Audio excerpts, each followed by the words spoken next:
story ni Les Brown. Bago tayo magpatuloy, kung bago ka pa lang sa channel na ito, i-click mo lang sa subscribe button at sa notification bell para maging alerto ka sa mga susunod ko pang mga videos. Si Leslie Calvin Brown ay isang Amerikanong politiko at motivational speaker. Siya ay miyembro ng Ohio House of Representatives mula 1977 hanggang 1981. Pinanganak si Brown kasama ang kanyang kambal na kapatid na si Wesley sa Liberty City, isang seksyon ng Miami, Florida na may mababang kita.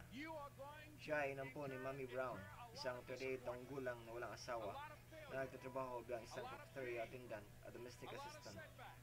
Sinabi ni Brown na siya ay diniklara na educable, mentally retarded sa grade school na nasira ang kanyang pagpapahalaga sa sarili at kumpiyansa. Ayon sa marami sa mga talumpati ni Brown, noong una siyang nagpasya na ayusin ang kanyang buhay, nagpunta siya sa isang istasyon ng radyo na paulit-ulit niyang hindi nagtagumpay sa kanyang mga talumpati. Ito ay pagkatapos lamang ng mga pagkabigo sa on-air na nakaraang hapon na day shift na siya ay kinuha ng full-time. Sa kanyang pagwawakas mula sa istasyon ng radyo, tumakbo siya para sa halalan sa Ohio House of Representatives at nanalo.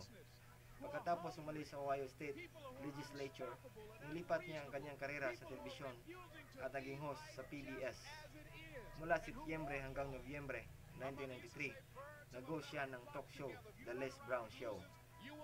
Si Brown ay nasa KFWB sa California para sa isang pangaraw-araw na syndicated na programa sa radyo mula 2011 hanggang 2012. Nagpakasal si Brown kay Gladys Knight noong 1995 at naghiwalay sila noong 1997. I'm just trying to take care of my children and my mother.